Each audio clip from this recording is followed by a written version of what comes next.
Why, hello everyone, welcome back to Final Fantasy XIV and the Ivalice raids on PlayFrame! Hooray! I still have fireworks.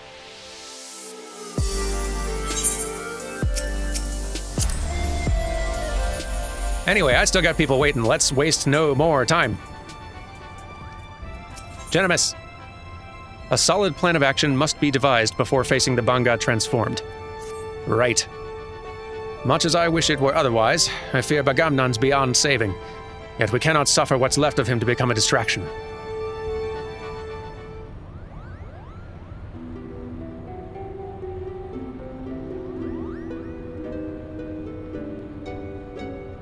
Father, is now not the time to abandon this quest? We are meddling with forces beyond...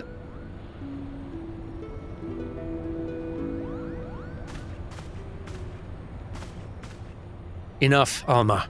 We adults are talking. While Derman was searching for the lizard, I inspected an area of exposed foundation at the base of the lighthouse. And you were right, Father. The lighthouse is built squarely atop the ruins of what can only be the clockwork city of Gog. The what work city of who? According to the Zodiac Brave story, the clockwork city of Gog was a metallic metropolis wherein airships, automata, and other technological marvels of the age were first conceived. Little is said about its location, however, save that it was far away. I think that's a Final Fantasy Tactics location, yeah?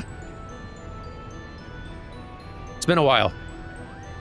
Comments confirm. Or, I've got the internet, hang on. Okay, it is a Final Fantasy Tactics location. Sorry, it's been a while. While the Durai papers do not say a great deal more, they do mention that the land upon which the legendary city was built was severely limited, an inconvenience that forced its inhabitants to build up rather than out. Which led me to ask myself, what if the reason land was limited was because the land in question was an island? But that still would not explain the omission of the cataract. It is inconceivable that the authors would neglect to mention so prominent a landmark had it existed. And then I found it. A lone passage regarding Gog's fall. While the particulars were missing, it appears the city was abandoned after an explosion left half of it in ruin. I believe that this explosion may have undermined a portion of the seabed. It need only have been a small area at first, one that could well have gone unnoticed during the Exodus. As time passed, however, the waters would have continued to wear away at the rock, slowly widening the gap until we have what lies beneath us today. This would explain why there is no mention of Ridorana prior to the present era. Come, Father, will you not tell them the rest? Of the possibility that we Garleans are descended in part from the displaced citizens of Gog.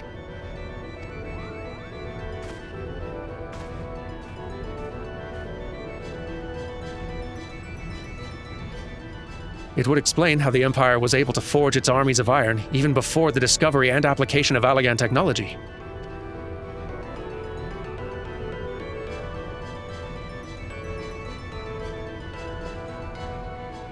And it may also explain why the legend of Ivalice has resonated with our people for centuries, despite the fact that the Lost Kingdom was, as far as we can tell, in quite a different corner of the world.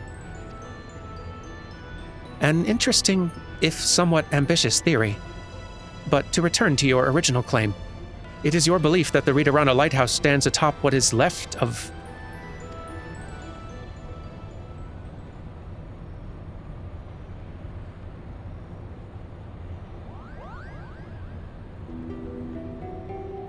That necklace. Where did you get it, girl?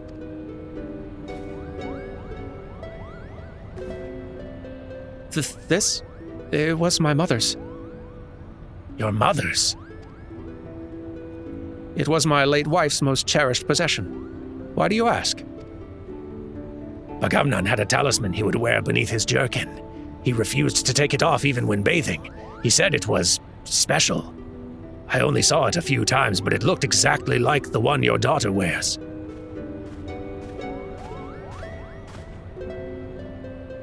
And? What are you implying, Lizard? That my sister stole it? Or my late mother? Neither. I spoke of their similarity, that is all.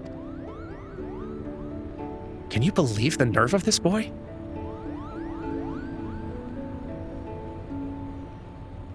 Enough, Ramza. Our guests are merely concerned for the well-being of their kin. But what of our kin? What of them, Ramza? Do you imagine our kin to be better than theirs in some way? Or anyone else's, for that matter? I apologize, Father.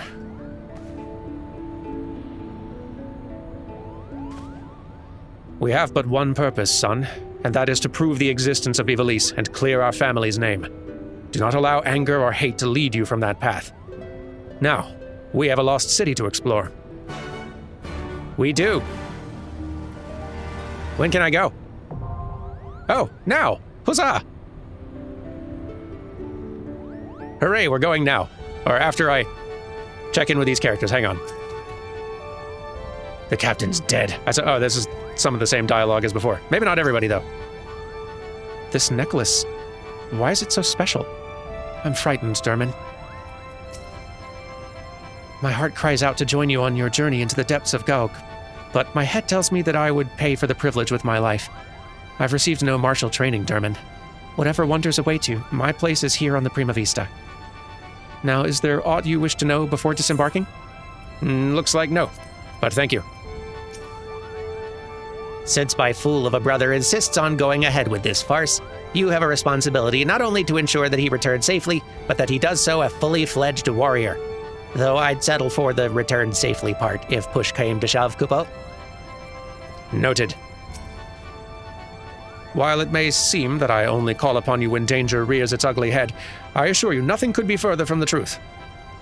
You seem unconvinced. Perhaps we should speak of this upon your return from the Clockwork City. Perhaps we should, though I'm having fun, so. First Lassalia and now Gog. What other wonders might slumber beneath our very feet? I am excited about that also. I think that's the only emotion you and I are sharing in common these days. Oh, you thought I might be joining you on your journey into the heart of a 1,000-year-old nest of fiends? Sorry to disappoint, Derman, but a detailed account of any swashbuckling upon your return will suffice. Or failing that, a body. That would make for quite a story. Thank you, Lena. For your well-wishing, let's call it. Now is not the time to get your fur in a frizzle, Mont Blanc. Breathe. Breathe. I am a warrior of legend. I am a warrior of legend, Kupo. Okay, Mont Blanc, just be careful, please. All right, I'm gonna go join our very patient gang of compatriots. One moment. All right, crew number 2 assembled. Let's go ahead and read that description and get ourselves in there. The Ridorana Lighthouse. South of Rabanastre, in a remote corner of the Valnard Sea, gapes a fathomless maw that, for centuries, has slowly devoured the world around it. Ridorana. Whether you believe the cataract's natural wonder or demon-torn gate to the very underworld, journeys to her edge should be made with the utmost caution, seeing as none who have stumbled into the darkness have ever returned to tell their tale. An ancient spire once used by the Dalmascans as a lighthouse rises defiantly above the churning waters to warn forethoughtful and foolhardy alike. It is into this spire that the transformed Bagamnan has fled. It is into this hell that you must follow. All right, can't wait to see it. Let's get ourselves in.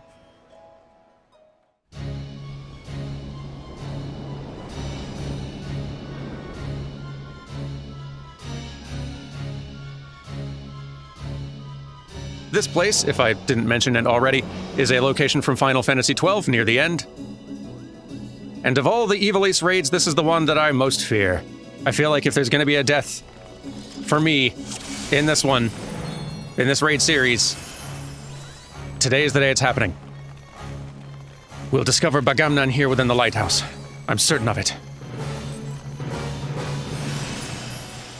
Cool location. And there is our first boss. What was that, Kupo? Did Bagamnan, the Duma, give life to that creature? It's Famfrit, the Darkening Cloud. And our first boss for today. This is another one of the Espers from Final Fantasy XII near the end.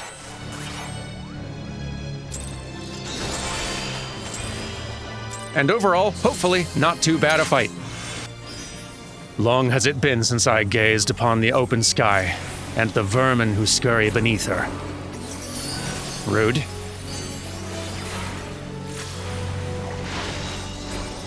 So one of the things we're going to want to watch out for over the course of this fight is which direction Femfreet is pointing that large ewer, jar, vase thing they're holding. Because every now and then, they're going to point that thing in a direction, and it's going to just spew out a ton of water in front of it and hurt a bunch.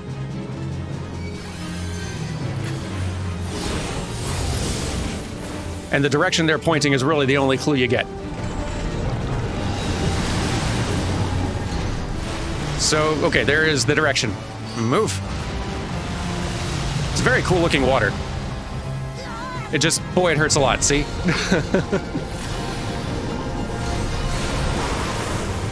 Look out.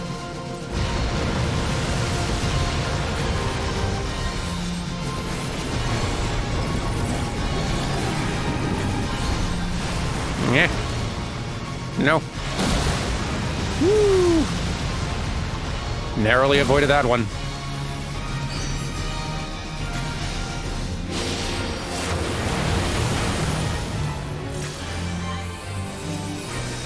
There are a few other mechanics we'll have to watch out for, but that's one of the big ones. With this vessel shall your doom be met.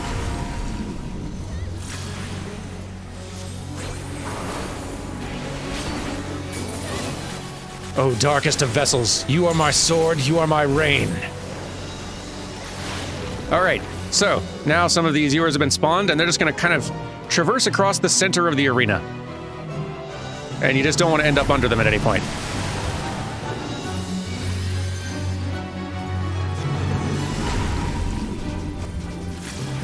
They won't always go down the dead center of the arena. There is one other pattern that they could potentially do, and this is what they're about to do. There'll be 3 of these, kind of one on the interior of the arena, one in the middle, one on the outside, and they're just going to sort of follow a just sort of clockwise or counterclockwise pattern around the arena. So you just want to kind of be mindful of where they are and not be in their path, like I'm kind of about to be. There we go.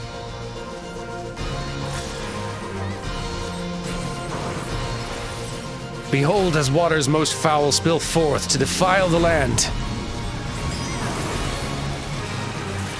All right. Some ads are here, some Dark Rain ads that need to get taken out. Also, if you get hit with these little Dorito target markers, stack up with other Doritos. It's way worse if you're by yourself and the Doritos go off.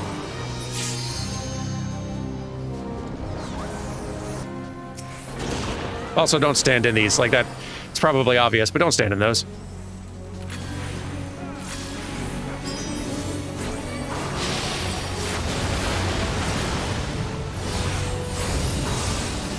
Let the crashing waves cleanse you of your sins. Now, a tsunami, which is gonna kind of knock us outward, which... Fine, just don't want to get knocked into one of these or anything.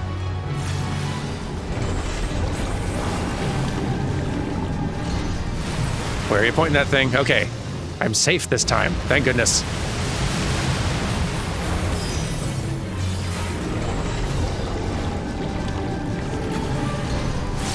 Oh, that's right at me. Okay. Whew.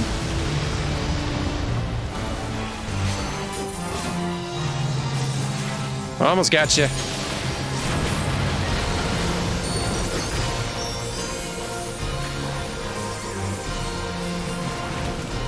Come on.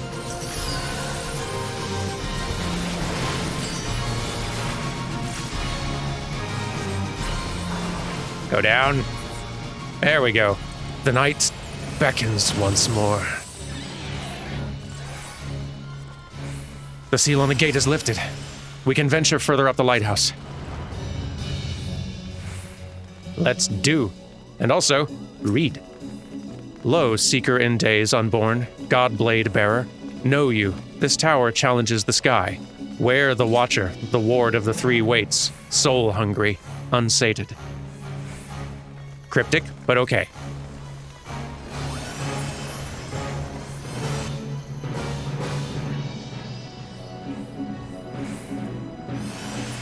Now we're inside. This pattern, it's unmistakably No, it cannot be. It's enormous, Kupo.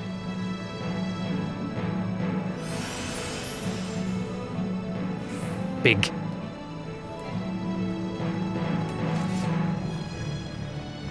The city remains functional after all these centuries. Let us access the transportation nodes. Whee!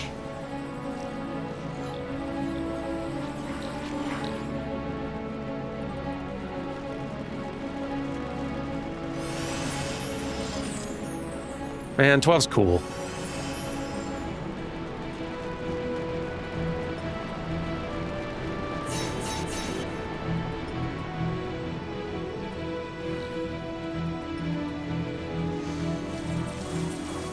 The city's defenses also seem operational. Destroy them if you must. We must. Just some standard enemies here. Nothing too scary.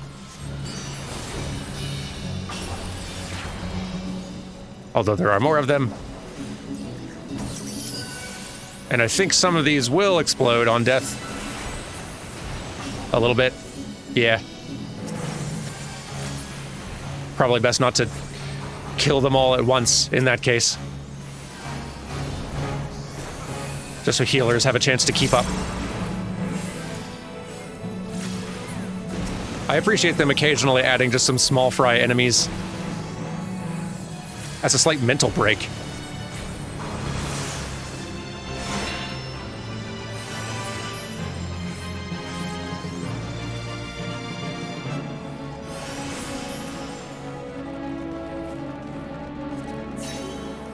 Whee! And here's boss number 2. The heat, it's almost unbearable. Could this be the heart of the lighthouse's beacon? Boss number 2, Bellius the Gigas, or Gygas, I don't know how you say it. This is both one of the Esper bosses from Final Fantasy XII, also one of the Lokavi from Final Fantasy Tactics, although this is much closer to the design from 12. All right.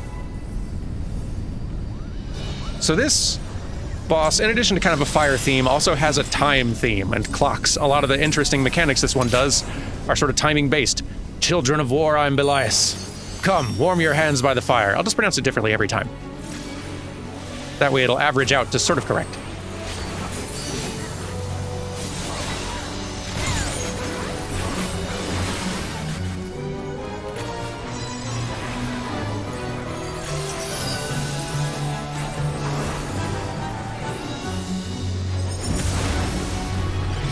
So nothing too scary so far. Time waits for no one. So this is Time Eruption, the first interesting one, which spawns a whole bunch of clocks on the ground. Some are spinning fast, some slow. The fast ones are going to explode first, so wait for them to go off, then move to where they were. Now here's the next mechanic to watch out for. He spawns adds, oh boy, that are going to charge forward in the direction they're facing, run into one of those arrows, and turn and charge in that direction. So you need to look at where the two of them are, see where they're facing, then also see which arrow they're going to run into, and get out of just the path of... get out of both paths. You get it.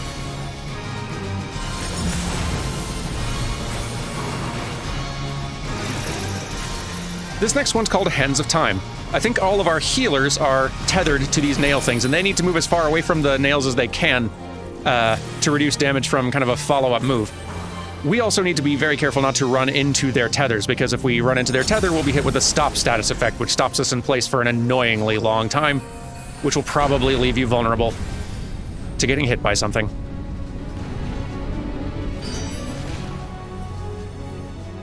So we've seen 3 out of 4 of the main mechanics to watch out for with this one.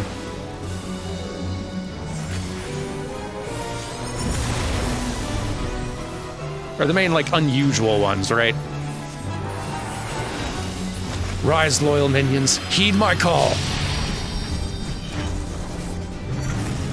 This is kind of a thing that a lot of the bosses in this particular raid do, where they have a phase where they'll go invulnerable, they'll summon in 3 adds who you have to defeat quickly while they charge up sort of a big mana bar of sorts.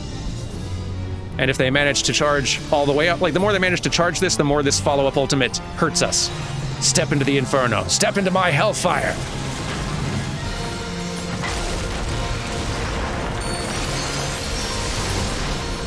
Are you not yet Ashen Bone? Not yet. All hands point to death.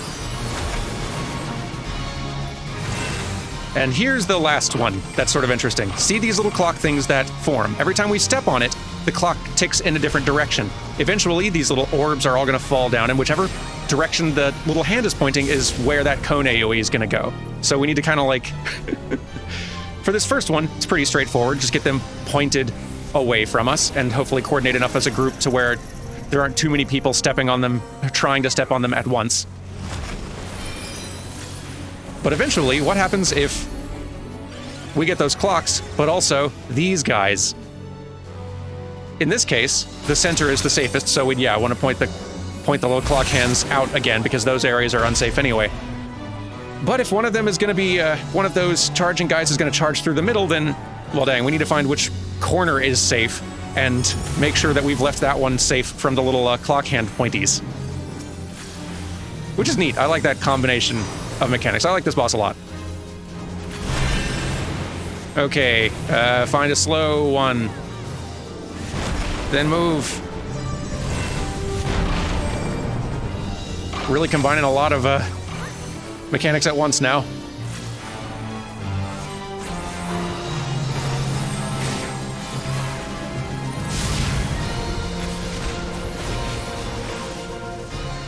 Almost got you.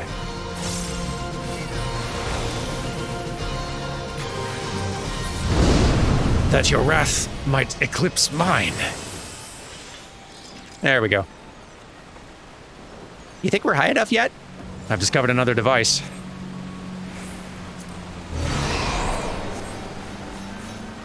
Up we go.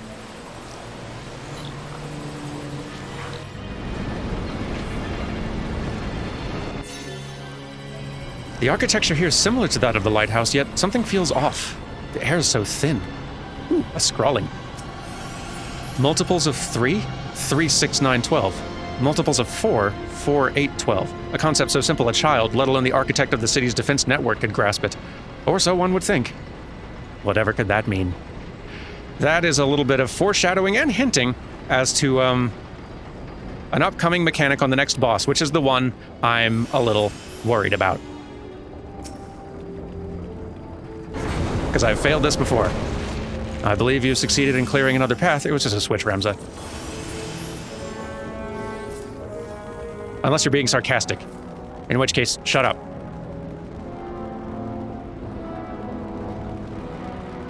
Lots of automatons around. And golems. Those golems. I believe I know where we are. So this looks like an arena. I'm guessing once we take care of the golems, the actual boss is going to come in. So if this is the boss arena, I'm just going to go ahead and start explaining. There are several mechanics to watch out for with this next boss, but really only one... really only one particularly worrisome one. And that is math. This boss demands that you remember and do some basic math. There's going to be one point in the fight where they do something called, I think computation mode is the name of the move. And once they do that, it's going to knock all of our health down to a number between 1 and 9 for each of us. I don't think this is the arena, but I'm going to go ahead and explain this now because there's no way I'm going to succeed at mechanics while explaining these. So the boss will do a move that knocks all of our health down to some number between 1 and 9. 4 little circles will also show up in the center of the arena that are sort of marked with numbers 1, 2, 3, and 4. Stepping on one of those circles will add that number to our HP, just individually. The boss will then basically give us a small math problem, saying effectively turn your HP into a multiple of 3. Turn your HP into something divisible by 4. Or make your HP a prime number. So I hope you remember your prime numbers. Whee! Careful and don't fall. I'm assuming you can fall.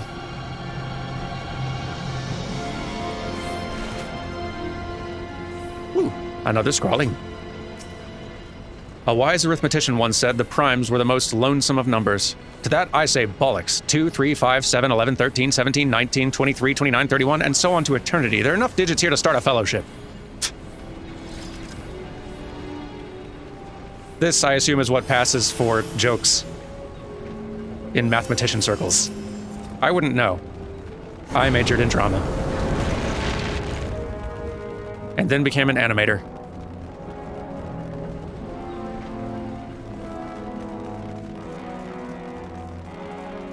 Good thing I'll never need to use math again. Anyway, here's the boss. The area's final line of defense is upon us. We must proceed with the utmost caution. So here's Construct 7. This is a boss from a side quest in Final Fantasy Tactics, and looking great. I'm glad I had a chance to explain the math mechanics first. Now I can actually try to explain some of the others while being ready to dodge math. It's been my life's goal to dodge math, and I've succeeded so far for the most part. Let today be my greatest test. Okay. Stack up.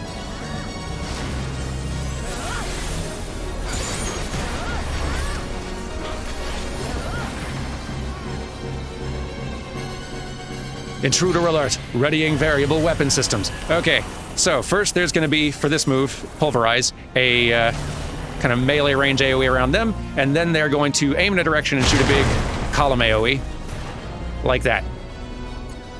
Which I'm sure looks like a Final Fantasy Tactics move of some sort. It's been a while.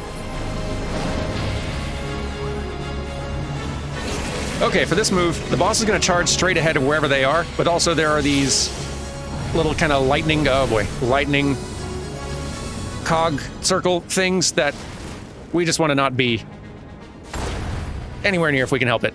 And don't go under them. Ah, dang, I died. I was near too many peoples. This move, you just want to stay behind the boss because it's going to keep on just spinning around and doing a big AoE like in front of it. It was almost easier to show that one off from death. It didn't even fail at math yet.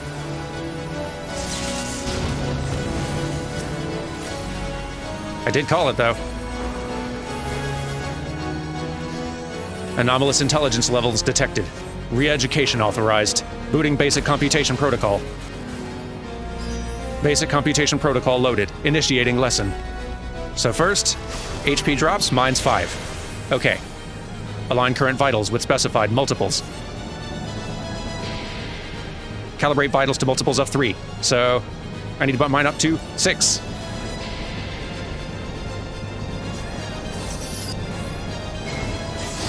I pass. Calibrate vitals to multiples of 4. So I'm at, what, 5 now? Now I need to get it up to 8.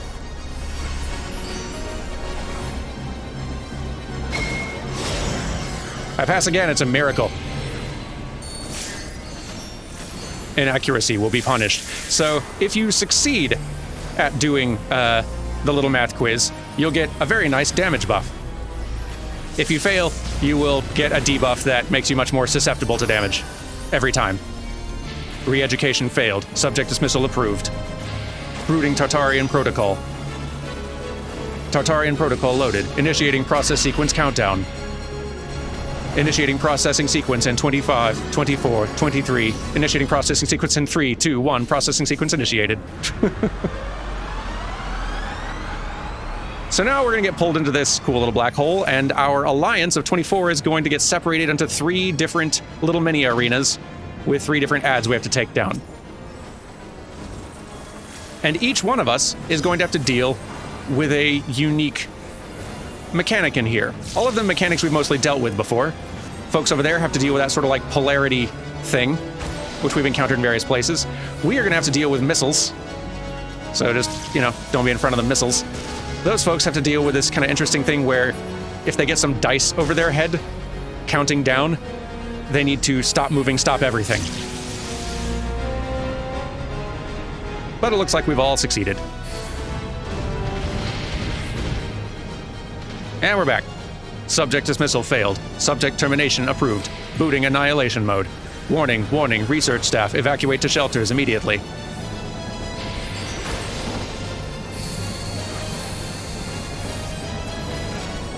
That seems intense.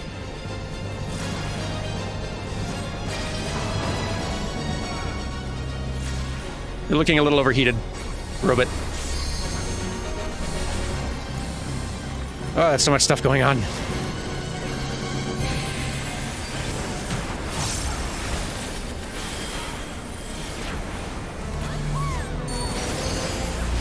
Intruder alert. Readying variable weapon systems. Okay, that's the melee range one. Get out of there.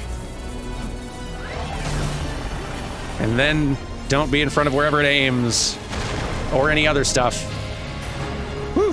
Oh, I didn't know that one did like a cross pattern. That's cool. Once it's all overheated.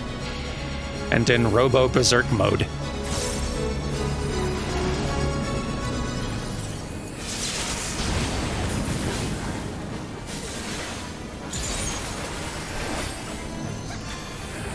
Anomalous intelligence levels detected. Re-education authorized. Booting base. Okay, we're doing this again.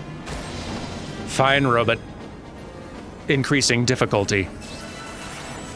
Okay, my HP is 2 this time. Align current vitals with specified multiples. Calibrate vitals to primes. You know what? I'm pretty sure 2 is a prime number, but I'm going to go ahead and set mine to 3, because that is also a prime number. Yay! Calibrate vitals to multiple of 5. Okay, I am 2. Let's bump that up to 5.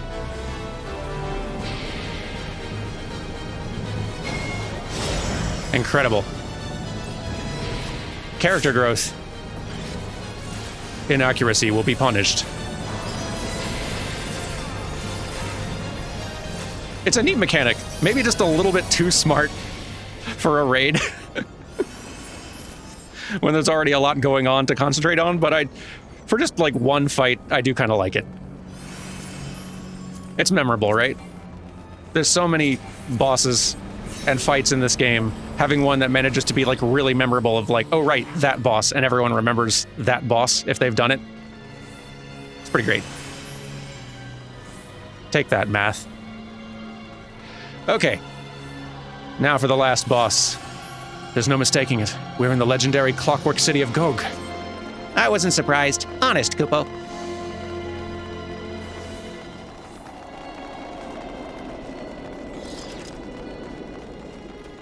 Beautiful.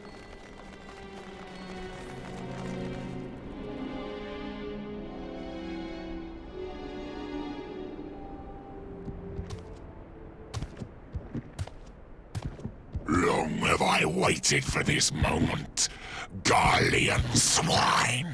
Oh, I'm so glad he's talking for himself now. Come! The blood of my fallen brothers feeds my hate!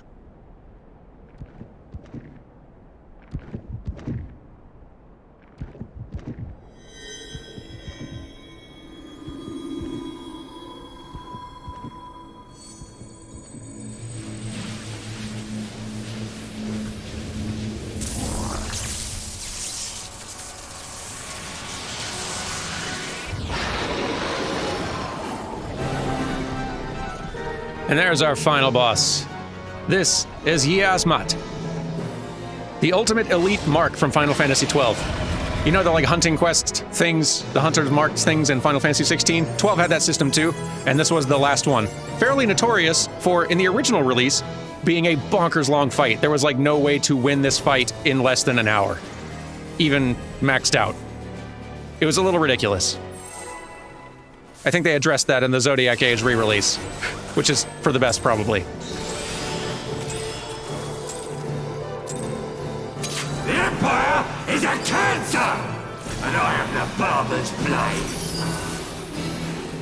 He makes a lot of good points. So one thing we're going to most want to watch out for in this fight... Well, this move is also scary.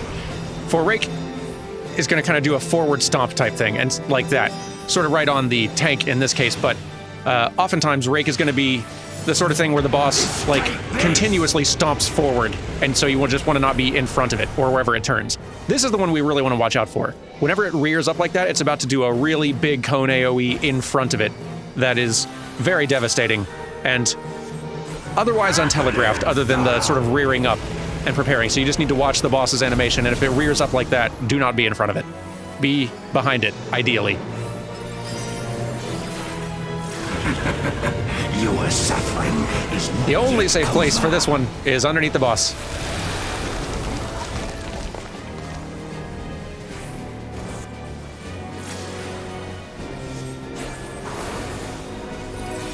You will not have mercy. So this move, Magnetic Lysis, is going to give each of us a charge, a polarity charge, and divide the arena into these kind of two charges. We want to be standing on whatever the opposite of our charge is, because if we don't... Oops. It reared up, and I wasn't watching. If we don't watch, if we don't stand on the opposite charge, it will cause us to levitate and float up in the air. Fine on its own, but that's going to leave us very susceptible to certain other moves down the line that could potentially insta-kill us. Okay, this is the sort of Rake move we really want to watch out for, where it's gonna, like, keep charging forward and then turn and continue doing that move. Eek.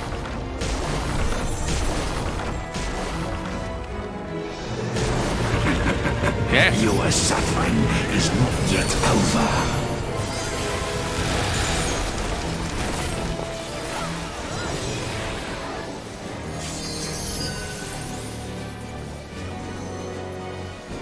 I'll tear you limb from limb. But now you've been introduced to most of the main things we have to watch out for. Escape this. There, it's rearing up, and I'm paying attention this time. Easier to do when I'm not actively trying to explain some other mechanic. Yeah, Asmat. Your pain is my pleasure. All right, now the boss is going to do that thing where they summon some ads, 3 of them, that we need to take out. You will not have mercy. These particular ads aren't making the boss invulnerable, but whichever player the little wind azers were tethered to, they were going to keep on firing little column AoEs at. Oop. I've been given a negative charge again. I, the captain, shall deliver the king's justice. I'm just going to try staying on this half of the arena and dodging other things.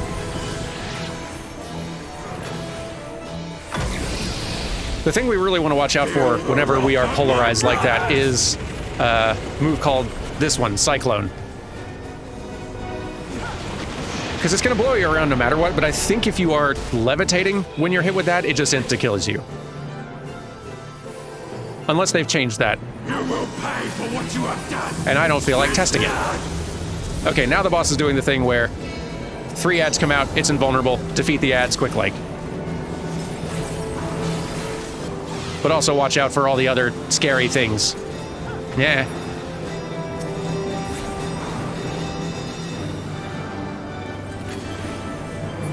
There's so many things going on. Ow.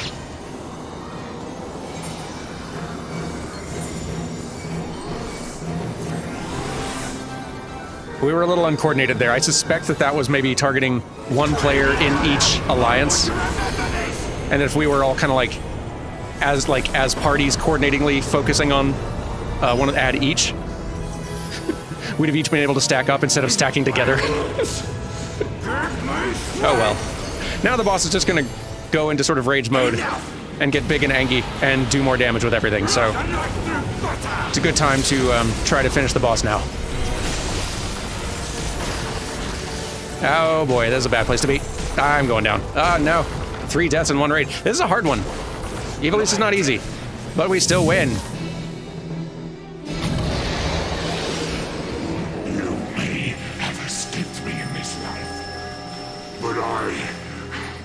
shall be waiting in the next.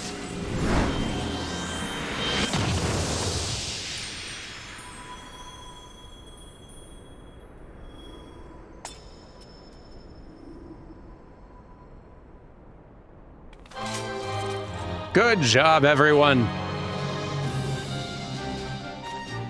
I definitely took a few more knocks on this run, but didn't slow the group down. Well done to a lot of you.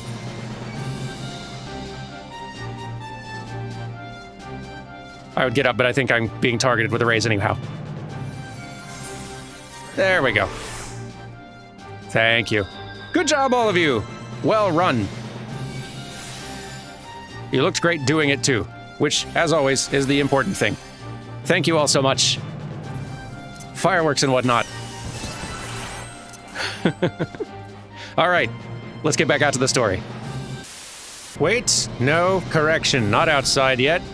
Folks have reminded me of a fun little Easter egg in this particular raid, where if you don't leave, if you go back to the start of the area and just run through, again, without leaving, you will find that MathBot here is doing dances, which is pretty cute.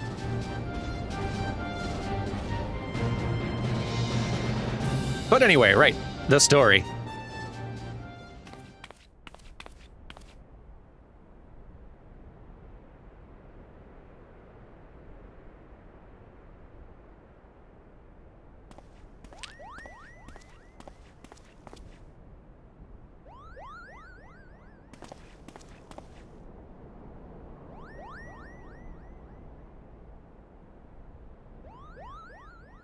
Mother's necklace. But what is it doing here? Unless...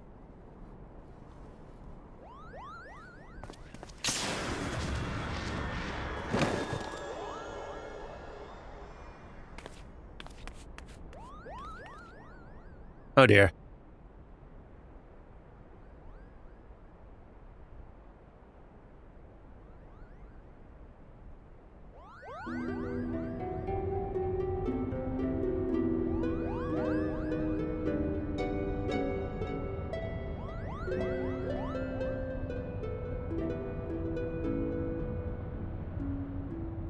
Alma? Alma, are you there? I'm here, Ramsa.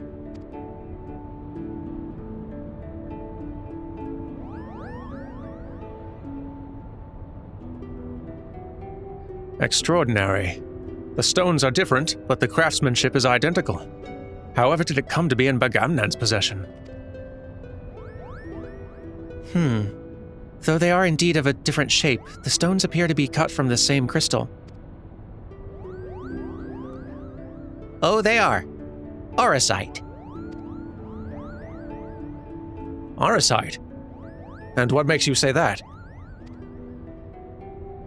Can't you feel it? You can feel it, can't you, Hurdy?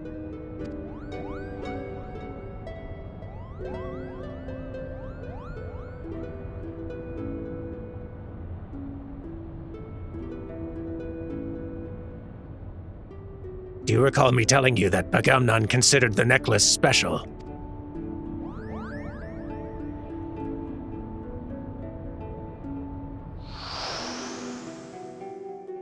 It was special because it was entrusted to him by Prince Rassler. He was to return it to Princess Ashalia upon delivering Her Highness from Nalbina Fortress.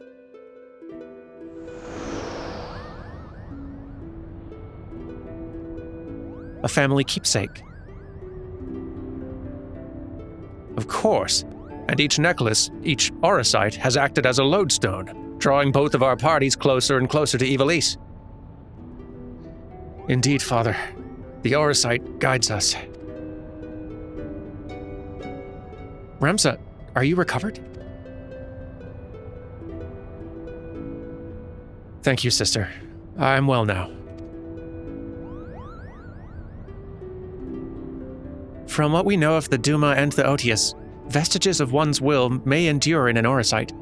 Could it be then that the desire of the former owner, or creator, of these necklaces was simply to return to Ivalice?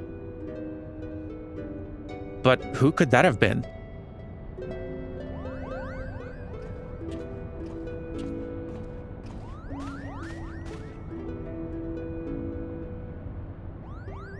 Ramsa Baelv.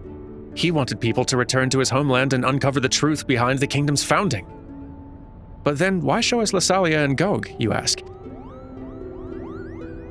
Simple. We're being tested. The Arsite is measuring our worth, seeing if we're deserving of that truth. You say these things as if you knew them, but how could you? Nothing we've uncovered suggests anything of the kind. I know you have your doubts, but I can assure you they're misplaced. For now, I must ask you to trust me, Lady why is your name so hard? Lady Murilla. Lady Murilla? Since when did you? Ramsa, are you feeling quite yourself? Of course I am, sister dearest. I've never felt better.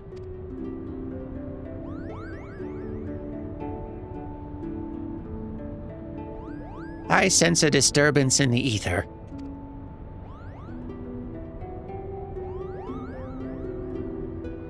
Father, these necklaces are gifts. Gifts from the old gods who once watched over the Evolutians. It's proof we have their blessing.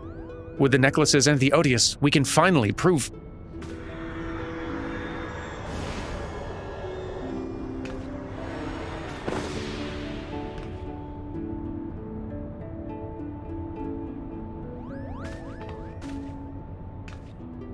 Thank you, Derman. I know not what came over me.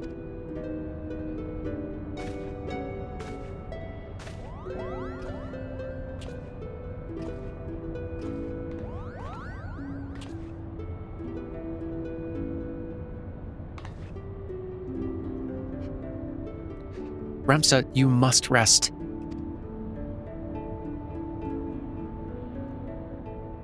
Leave me be, Alma. Did I not tell you I'll be fine?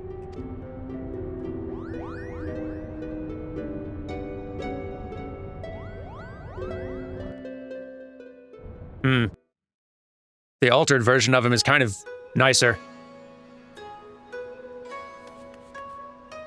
Oh, there you are. Hello. Another adventure under our belts, hey, Derman? I'd best put pen to page before the details fade. Lassalia and now Gog. One would think our discovery is more than sufficient to prove the Lexentale's claims, at least with regard to Ivalice's existence. But something tells me until Genimus has proof that his ancestors were not the heretics the Church painted them to be, he'll not rest. And then there's the curious case of Ramsa. At Alma's throat one moment, all sister dearest the next. He was like a different person when he came to. Yet I seem to be alone in wondering exactly what happened to him back at the lighthouse. If you ask this lady, he must have taken quite some bump to the head when he fell. Then again, it didn't take him long to turn back into his spiteful little self, so all's well that ends well, I guess. I'll take it, I suppose. Anyway, thank you all very much for watching. That's part 2 of Ivalice done. And I'll see you all next time for the conclusion. Take care until then, and goodbye.